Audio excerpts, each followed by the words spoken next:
स्वागत है आपका अपने YouTube classes achieve competitive classes में।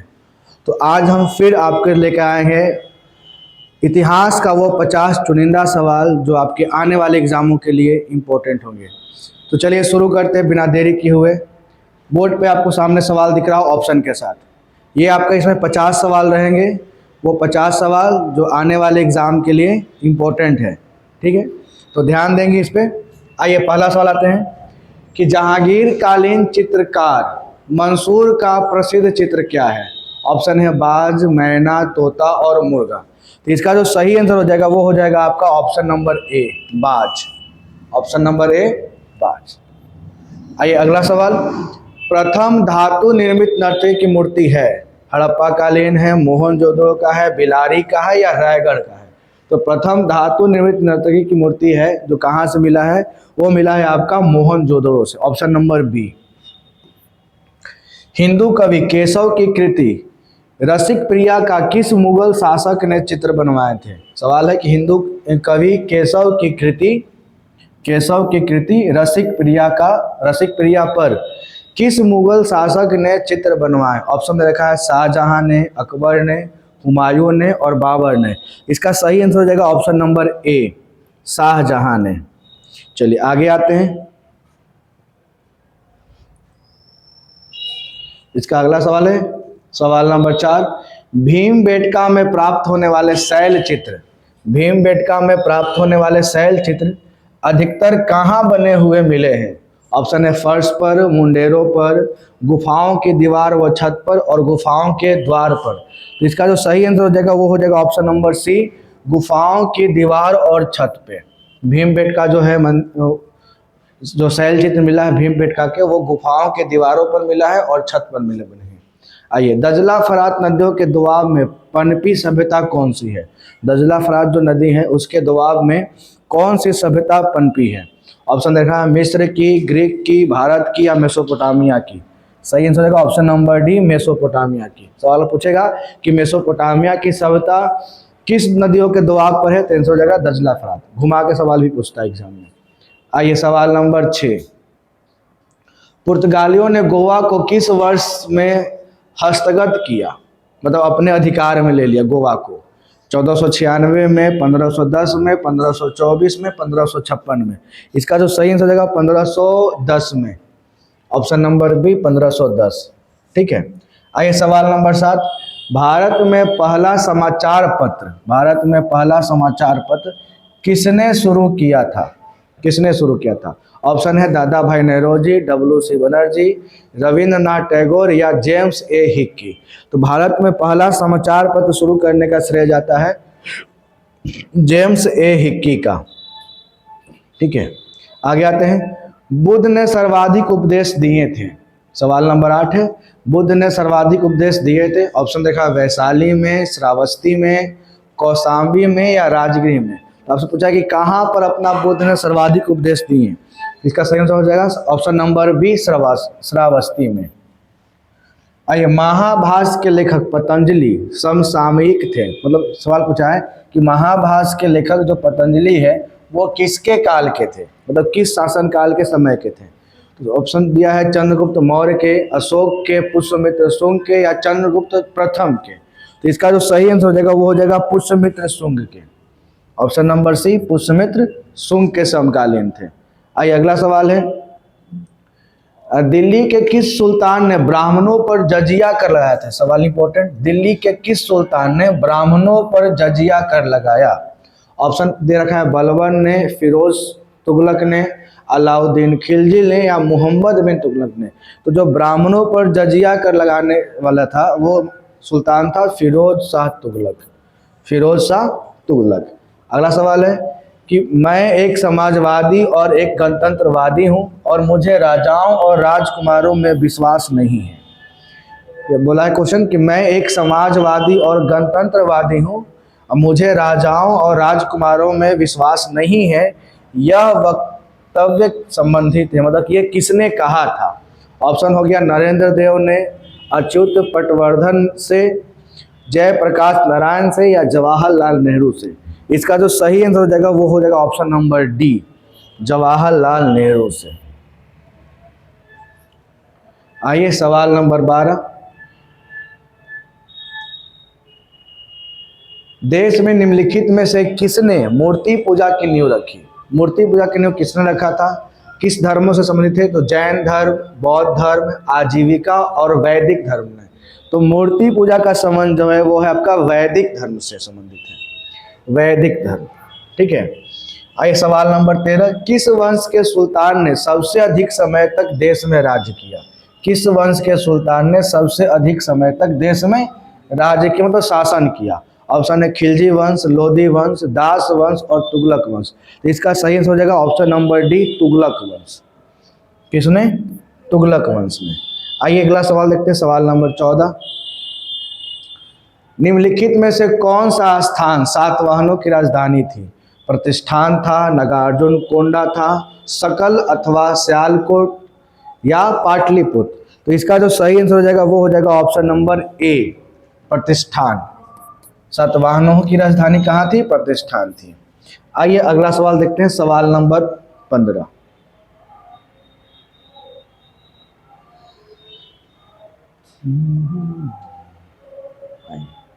सवाल नंबर 15 है कि भारतीय राष्ट्रीय कांग्रेस को किसने भीख मांगने वाली संस्था, भारतीय राष्ट्रीय कांग्रेस को किसने भीख मांगने वाली संस्था कहा था? भारतीय राष्ट्रीय कांग्रेस को किसने भीख मांगने वाली संस्था कहा? इसका ऑप्शन है बीसी पाल ने, तिलक ने, अरविंद घोष ने या इनमें से कोई नहीं। तो इसका जो सही आंसर हो जाएगा वो हो जाएगा अरविंद घोष। भीख मांगने वाली संस्था किसने कहा? अरविंद घोष ने। अगला सवाल है, सैंडलर आयोग संबंधित है, सैंडलर आयोग का संबंध किससे है? ऑप्शन है न्यायपालिका से, राजस्व प्रशासन से, शिक्षा से या पुलिस प्रशासन से? इसका जो सही आंसर हो जाएगा आपका हो जाएगा शिक्षा से। सैंडलर आयोग का संबंध जो है वो शिक्षा से है, सैंडलर आयोग का संबंध शिक्षा से। आइए अगला सवाल, 1929 के भारतीय राष्ट्रीय कांग्रेस के लाहौर अधिवेशन की अध्यक्षता किसने की थी? 1929 के भारतीय राष्ट्रीय कांग्रेस का जो अधिवेशन हुआ था लाहौर में, उसके अध्यक्ष कौन थे? मोतीलाल नेहरू थे, सीआर दास, जवाहरलाल नेहरू या एसी बोस? एससी बोस मतलब सुभाष चंद्र बोस। तो इसका जो सही आंसर हो जाएगा वो हो जाएगा option number C, Jawaharlal Nehru, Jawaharlal Nehru. आज अगला सवाल है कि बेरोजगारों के सहायतार्थ दिल्ली के निम्नलिखित सुल्तानों में से किसने रोजगार कार्यालय की स्थापना किया? दिल्ली के कुछ सुल्तान ने रोजगार कार्यालय की स्थापना की। ऑप्शन है बलबन ने, अलाउद्दीन खिलजी ने, मोहम्मद बिन तुगलक ने या फिरोज शाह तुगलक ने? तो इसका सही आंसर हो जाएगा Firoz Shah Tughlaq, option number D, Firoz Shah Tughlaq. आइए अगला सवाल देखते हैं, किस मुगल बादशाह ने बलबन द्वारा प्रारंभ किया गया दरबारी रिवाज सिजदा और पैबोज, है ना, दो रिवाज शुरू किया था बलबन, जो ईरानी परंपरा था, इसका नाम था सिजदा और एक का नाम था पैबोज। इसको समाप्त कर दिया गया था। किसने समाप्त किया? अकबर ने, जहांगीर ने, शाहजहां ने और औरंगजेब ने? तो इसका जो सही आंसर हो जाएगा वो हो जाएगा आपका और Shahjahan, option number C. Shahjahan ने बलबन द्वारा शुरू किया गया दरबारी प्रथा सजदा और पैबोज को समाप्त किया था शाहजहां ने। आइए अगला सवाल है, सवाल नंबर 20 कि गुप्त सम्राट जिसने हुनों को पराजित किया, वह कौन सा गुप्त सम्राट था जिसने हुनों को पराजित किया? समुद्रगुप्त, चंद्रगुप्त द्वितीय, स्कंदगुप्त और रामगुप्त? इसका सही आंसर हो जाएगा स्कंदगुप्त। ठीक है। आइए सवाल नंबर 21, अलाउद्दीन खिलजी के आक्रमण के समय देवगिरी का शासक कौन था? देखिए इंपॉर्टेंट पॉइंट, देवगिरी का शासक कौन था? ऑप्शन दे रहा है प्रताप रुद्र देव, रामचंद्र देव, मलिक काफूर या राणा रतन सिंह? इसका जो सही आंसर हो जाएगा वो हो जाएगा ऑप्शन नंबर बी, रामचंद्र देव। उस समय देवगिरी के शासक थे रामचंद्र देव। अगला सवाल है सवाल नंबर 22 कि फिरोज तुगलक द्वारा स्थापित दार उल सफा ये क्या था? एक दानशाला, एक खैराती अस्पताल, एक पुस्तकालय या तीर्थ यात्रियों के लिए एक अतिथि गृह। तो इसका जो सही आंसर हो जाएगा वो हो जाएगा ऑप्शन नंबर बी, एक खैराती अस्पताल। दार उल सफ़ा क्या था? एक खैराती अस्पताल था। आइए, अस्थाई बंदोबस्त किसके साथ किया गया? अस्थाई बंदोबस्त जो है वो किसके साथ हुआ था? यहाँ ऑप्शन रखा है जमींदारों के साथ, ग्रामीण समुदायों के साथ, मुकदमों के साथ या किसानों के साथ।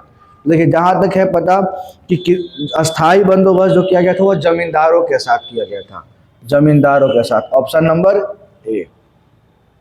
आइए सवाल नंबर 24, किस ब्रिटिश प्रधानमंत्री के समय भारत स्वतंत्र हुआ? एटली, चर्चिल, फ्रैंकलिन और चैम्बरलेन, है ना। इसका सवाल का मतलब क्या हुआ कि वो कौन सा ब्रिटिश प्रधानमंत्री था जिस समय भारत आज़ाद हुआ, मतलब 1947 में। तो 1947 में जो ब्रिटेन के प्रधानमंत्री उसका नाम था एटली। ऑप्शन नंबर ए। आइए अगला सवाल 25, बौद्ध संघ के नियम मूलतः किस पुस्तक में दिए गए हैं? बौद्ध संघ का जो नियम है वो हमको किस पुस्तक में देखने को मिलेगा? ऑप्शन है त्रिपिटक, विनय पिटक, अभिधम पिटक या सूत पिटक। तो इसका जो सही आंसर हो जाएगा वो हो जाएगा option number B, Vinaya Pitaka. बौद्ध धर्म का नियम जो है विनय पिटक में देखने को मिलता है।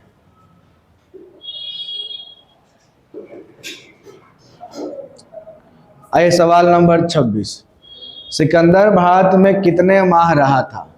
सिकंदर भारत में कितने माह रहा था? ऑप्शन है आपका 29 महीने, 39 महीने, 19 महीने और 10 महीने। तो इसका जो सही आंसर हो जाएगा वो हो जाएगा ऑप्शन नंबर सी, 19 महीने। भारत में सिकंदर जो है 19 माह तक वो भारत में रहा। ठीक है।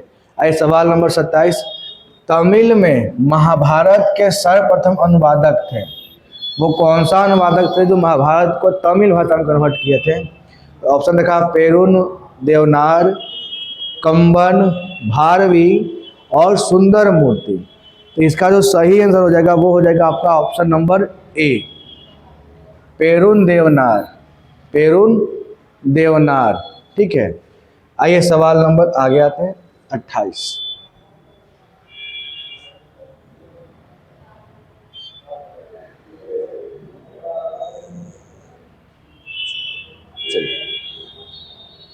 आइए सवाल लेते हैं 28, कल्पसूत्र का लेखक था। कल्पसूत्र के लेखक कौन है ये सवाल पूछा है। ऑप्शन दे रखा है आपका सीमुख, पाणिनि, भद्रबाहु और पतंजलि। तो कल्पसूत्र का लेखक है भद्रबाहु। कल्पसूत्र के लेखक कौन है? भद्रबाहु। आइए, बृहद कथा का लेखक कौन है? बृहद कथा का लेखक कौन था? ऑप्शन देखा है दत्तमित्र, गुणाढ्य, भद्रबाहु या सर्ववर्मन। तो अब सवाल नंबर 29 का जो सही आंसर हो जाएगा वो हो जाएगा option number B, Gunadhya. Option number B, Gunadhya. सवाल नंबर 30 क्या बोलता है कि पूर्व गुप्त काल में करशापन क्या था? पूर्व गुप्त काल में करशापन क्या था? एक अधिकारी, विलास की वस्तु, एक सिक्का या बंदरगाह। तो सवाल नंबर 30 का जो सही आंसर है वो हो जाएगा ऑप्शन नंबर सी, एक सिक्का। क्या है? एक सिक्का है। ठीक है। आइए सवाल नंबर 31, गीत गोविंद के रचयिता जयदेव का संरक्षक निम्नलिखित में से कौन शासक था? जयदेव, गीत गोविंद के जो लेखक है जयदेव, उनका संरक्षक कौन शासक थे? यहाँ पर शासक का नाम दिया है लक्ष्मण सेन, खारवेल, कुमारपाल या शशांक। तो सवाल नंबर 31 का सही आंसर है option number A, Lakshman Sen. तो इसका सही आंसर लक्ष्मण सेन। गीत गोविंद के लेखक कौन है? जयदेव, और जयदेव का संरक्षक कौन था? लक्ष्मण सेन। आइए अगला सवाल, निजामुद्दीन औलिया के उत्तराधिकारी कौन संत थे? वैसे कौन से संत थे जो निजामुद्दीन औलिया का उत्तराधिकारी हुए? ऑप्शन है शेख फरीद, शेख नासिरुद्दीन चिराग ए देहली, शेख सलीम चिश्ती या इनमें से कोई नहीं।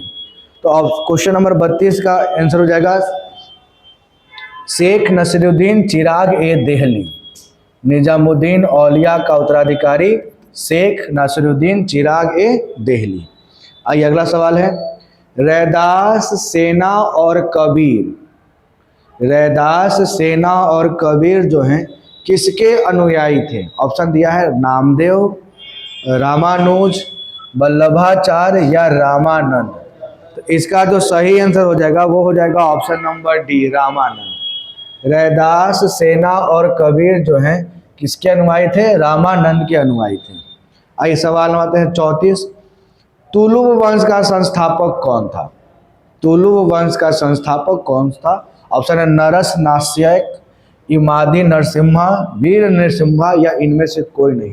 तो तुलुव राजवंश का जो संस्थापक है वो हो जाएगा ऑप्शन नंबर सी, वीर नरसिम्हा, वीर नरसिम्हा।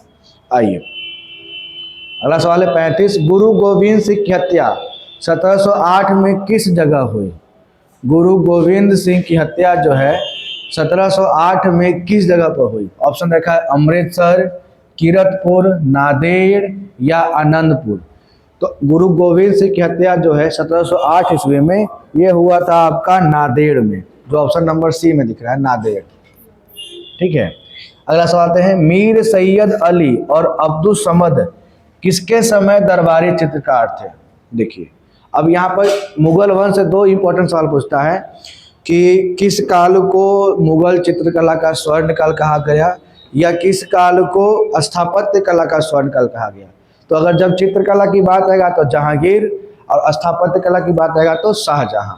तो यहाँ पर चित्रकार बोला है तो यहाँ पर देखिए दो दो ऑप्शन दे रखा है। जहांगीर कहाँ कहाँ दिख रहा है? जहांगीर यहाँ पर भी और जहांगीर वहाँ पर, अकबर और जहांगीर और शाहजहां।